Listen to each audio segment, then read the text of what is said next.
Did Mahmoud Abbas accept part of it, reject it all, fail to get back to you? I mean, you talked to Tower.org and you said that you're still waiting for Abbas's call, which I assume means you never got a formal response. But what is the story here?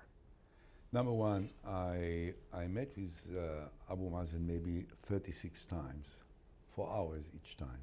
Most of the meetings were private, just 4 eyes, him and me. It always started with a lunch in the residence of the Prime Minister in Jerusalem with the staff. Then we left the staff. They remained in the dining hall talking, smoking. And we went to my study and we talked for hours. On the first meeting, on the 23rd of December, 2006, which means a year before Annapolis, okay? I say to Abbas, when we left for the study for a private talk, I said to him, President, everything is on the table. Everything means everything. Refugees, borders, Jerusalem, the holy sites, everything. So not that I don't have preconditions. I'm ready to talk about everything, and I don't tell you now that I have preconditions that Israel will have a military presence in the Jordan Valley, that Jerusalem will not be discussed or will not be what they call divided. I think shared is much better, is much more accurate, because that part of Jerusalem which the Palestinians really are insisting on is not really part of what we thought Jerusalem was for generations. Abu Dis, Isawiya, Jabal Mukaber. What do they have to do with what we consider to be the important part for us of Jerusalem? Therefore, I thought this was sharing. Everything is on the table. So from day one, Abu Mazen knew that I'm serious and that I'm ready to hit on all the issues that could ultimately resolve the outstanding differences between us and the Palestinians, to start with. I remember and I respect that in one of those lunches that was followed by the private meetings with Abu Mazen, one of the attendees, I don't remember who he was, he said to me, yes, you say that you are ready to accept a Palestinian state, but you guys have a mistake.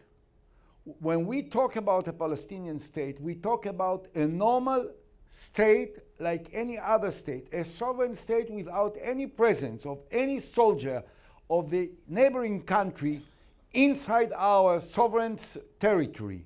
And you must remember it if you really seriously, genuinely want to appear as a peacemaker between us and you. And my immediate response was, I understand it, and my peace plan does not include a military presence of Israel in any part of the West Bank and the borders that we will agree with on the basis of swaps of territories based on 67. And I think that this approach that I'm prepared to pull out entirely, except for the 3 centers that President Bush was talking about, that will be swapped with territories that were part of the state of Israel prior to 67. I think that they finally understood that I'm in business, that I'm not here to just fool around. And also, and I said it in Annapolis, but I said it before Annapolis, in the presence of Secretary Rice and the envoy to the Middle East, Tony Blair, former Prime Minister of Great Britain, of many of your congressmen, including Howard Berman. At that time, he was the chairman of the Foreign Relations Committee of the House, and others. I, for the first time, talk about the suffering of the Palestinian refugees and the fact that Israel is not indifferent to this suffering, and that I believe that within the context of an agreement and within the framework of the Arab Peace Initiative, the refugee issue ought to be dealt with and resolved. And I talked about also compensations which will be paid to all those that suffered from the wars between Israel and the Palestinians, including Jews, that suffered a lot. There were hundreds of thousands of Jews that were expelled from Arab Muslim countries because they were perceived to be affiliated and identified with the Jews that were fighting with the Arabs, and they also deserve compensation, but that there will be an arrangement with the support of the international community. In other words, I have addressed myself to all the issues. And finally, I have proposed Abu Mazen a comprehensive plan, including a map of the borders of the Palestinian state and the state of Israel, with the territorial swaps. And the territories which were part of the state of Israel prior to 1967 were indicated very clearly on the map. I saw 2 weeks ago there was someone that got probably from Abu Mazen. Now, he wanted me to give him the map. Israel is a terrorist state! And I asked Abu Mazen, if you'll sign on initials in this map, I'll give it to you. He asked me why. I said, I'll tell you, to be honest, President, I know that there is a danger which I can't afford to take. I'll give you the map. You'll take it home. You may come back, you may not. If you'll not come back, in 2 years' time, you'll come to another Israeli prime minister and you'll say, now, this I already had a long time ago. Now, if you want to start negotiations, let's start from here and move forward, and I don't want to be used. So if you sign it, you can take it. If not, tell me, what do you want me to do? This is the plan. I am ready to sign it right now. I didn't consult with anyone. I take upon myself the responsibility as Prime Minister of Israel to sign it right now. Sign it. And he said, well, it's very serious. It's very serious, but I'm not an expert on maps. So perhaps my map expert and your map expert will sit tomorrow morning and they will discuss it. Maybe we can sign it in 2-3 days. I said, President, take my word. In the next 50 years, there will be no prime minister in Israel that will offer you what I did. Take it now. Sign it. Let's make history. Let's go in 2 days' time to the UN Security Council. It was in September of 2008. And we will go through the motions in the United Nations. We'll have a vote. I'm sure 15, all the members of the Security Council will support this. And then we'll ask a General Assembly to support it. And then we'll go to the Congress and the joint session of Congress with the President of America. And both of us will be standing there and will give us support. And then we'll go to the European Parliament. And then we'll ask all of the leaders of the world to come to Jerusalem, to the center of Jerusalem, to the point where the two parts will be merged and separated, if you want, okay? And they will say, this is the peace plan, this is what we need to do, and then I'll go for elections, you'll go for elections, and we'll win it.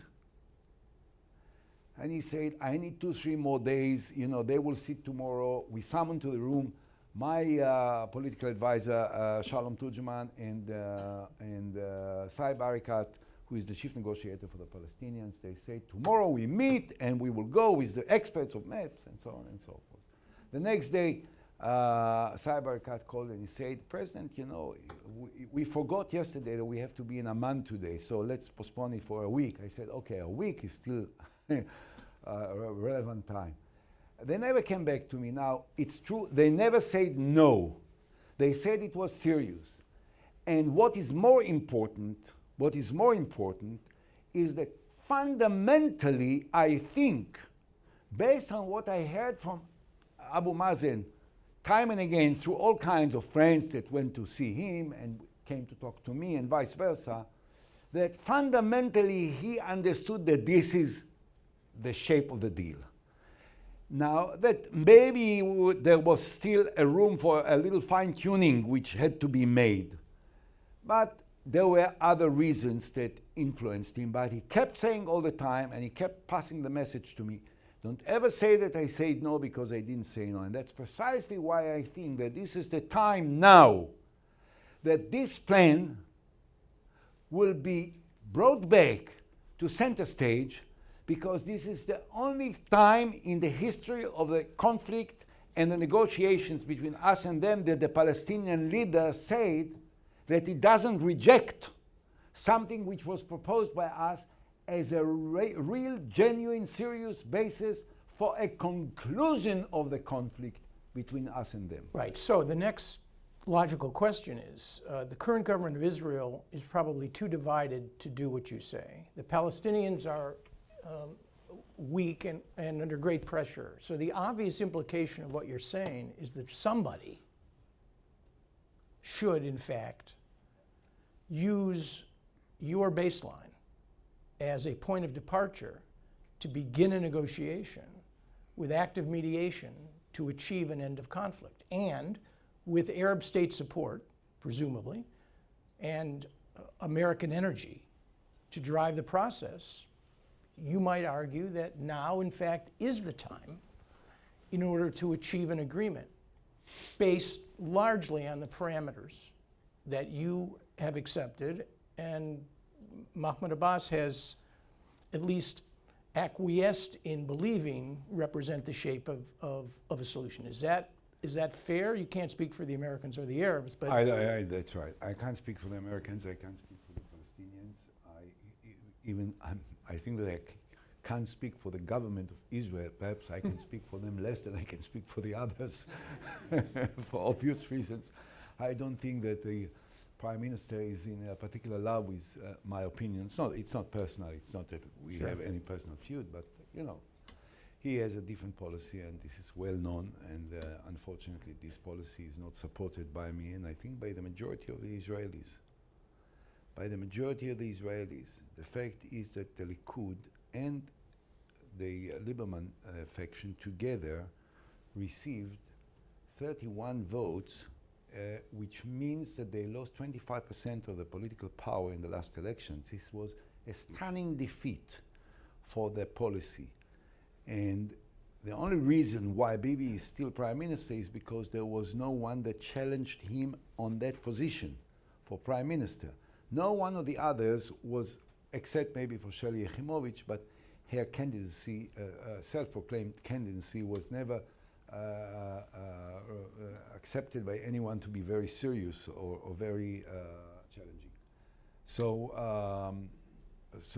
I think that yes, Israel should have, this is my opinion, that Israel, not because of the Palestinians, and even I would take one step further and say, I don't blame, I never did, nor will I do, Israel for not having peace with the Palestinians. I think we made terrible mistakes over the years. I am included.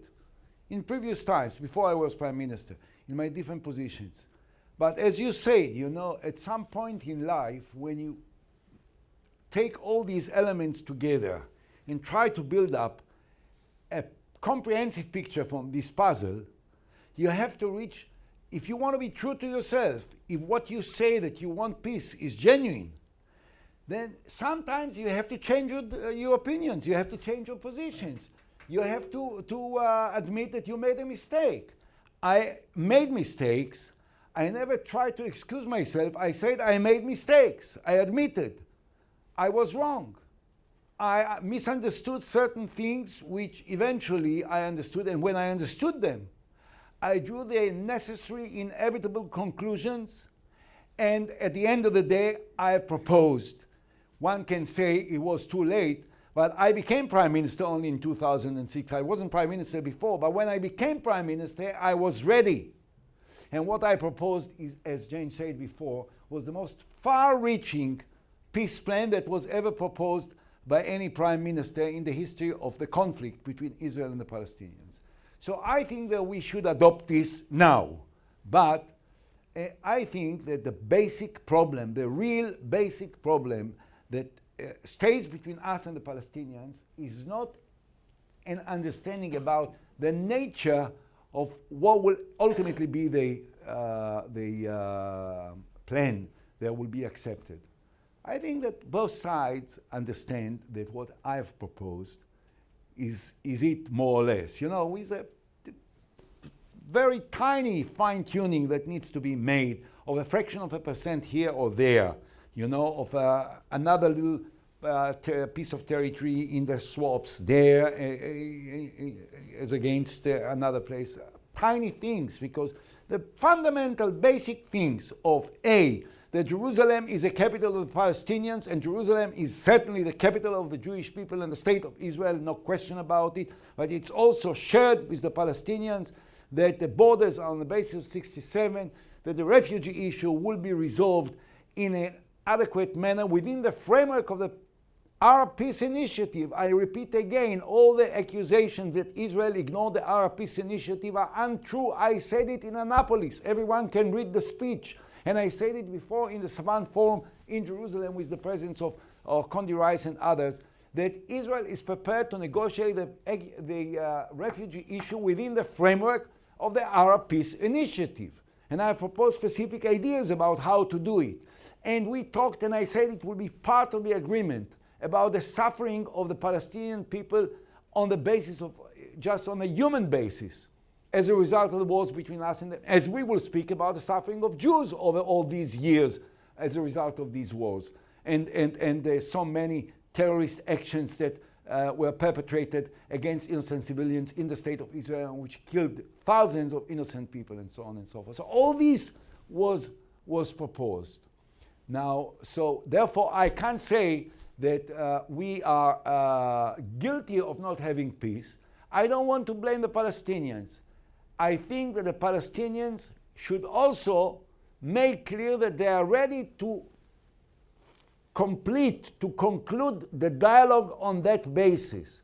Now, if both countries will do it, then I think it will be easier for the Americans to use the energies of Secretary Kerry, and I admire his energies and his dedication, I have to say, and I have enormous respect for Secretary Kerry, for his emotional involvement and his determination to carry on in this direction. I hope that he will be successful in mobilizing the support, the more active support of the president on a daily basis, just as Bush did, just as Clinton did. I don't think that there was one day in the presidency of Bill Clinton that he didn't deal with the Middle East. And I think that Bush spent a lot of time on these issues and was familiar with all the details.